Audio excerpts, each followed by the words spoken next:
Hi everyone, we are on to the next chapter of Following the Call, living the Sermon on the Mount together, and we're on chapter 35. This is an exciting chapter because I think it's something that we all can relate to, and it's called Forgive Us.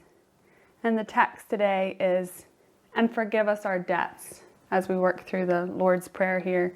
That's Matthew 6:12. So this chapter was kind of broken down into a few different themes surrounding forgiveness and asking God to forgive us as individuals personally. The first selection from Scott Peck talks about how we just need to simply acknowledge that we are sinners.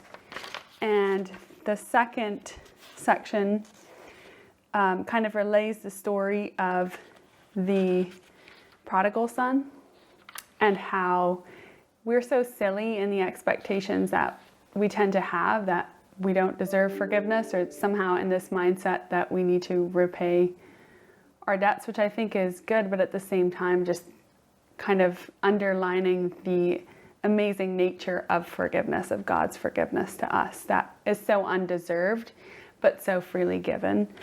And then the last section talks about how I thought it was funny. It kind of mentions how we often get very disappointed or down on ourselves when we fall. And that can happen so frequently, as we all know. But how God is never disappointed in us. And the author here said he's never disappointed. That's because his expectations weren't that high to begin with. And that kind of made me pause. I don't know if I totally agree with that necessarily. But at the same time, I think it just makes the point that we need forgiveness in so many little things, but then also big things, and we have to allow ourselves to be forgiven. And it's only us who has that inflated sense of, oh, we're so good and pious. And I think that's maybe the bigger issue that this chapter brings out, right? Mm-hmm. That we tend to want to project this image of how amazing we are, and some of those things are good, like personal integrity and trying to walk in righteousness for one, but I think I'm going to stop and let you take over here. No, that's really good, and I think maybe some of what you're reacting to in that line, that God didn't actually expect that much from us.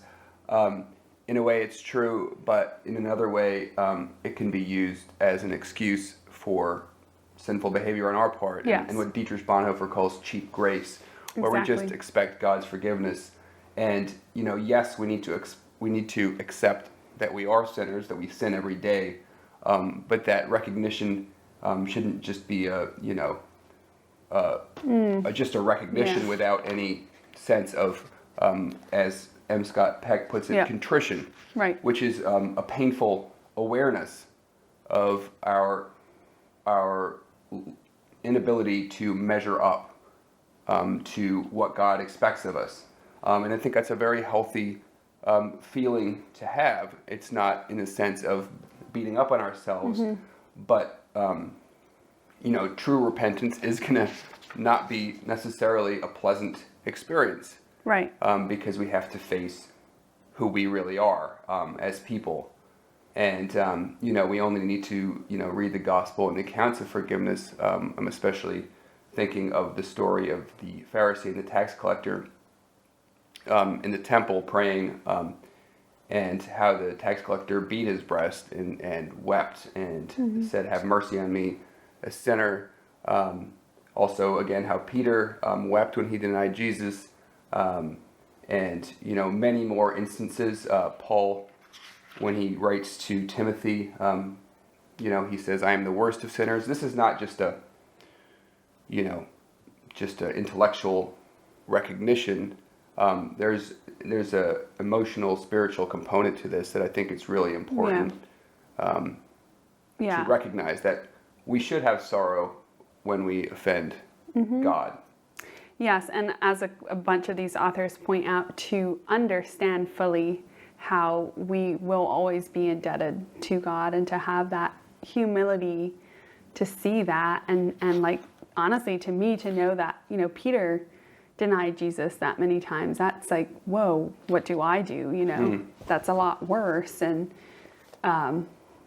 so yeah, those reminders and those stories, I thought the anecdotes that were relayed here were really helpful too. Like the last author who talks about their spiritual father, Father George Calciu, and how he was tortured in a communist prison, and under the duress of the torture recanted his faith, but then how he went back to his cell and wept and prayed for mercy and forgiveness, and how he felt God's overwhelming love to him in those moments, and then how he must have gone on to be a man of deep repentance and faith and courage and a witness to Christ. That was an awesome reminder that God is there for us personally. There's that connection. That's a powerful story. Yeah. It's a powerful story. Yeah, I mean, hand in hand, with the contrition, as you point out in this story, when we do then experience forgiveness, it really is a powerful experience, as Philip Graham Ryken puts it. This is what forgiveness means: to let go without a sense of guilt, obligation, or punishment. So that really is the joyful part of it.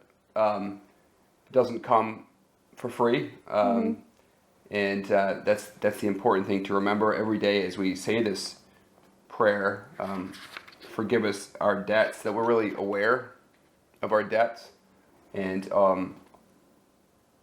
that the forgiveness then means something to us. And how the only stumbling block is personal pride.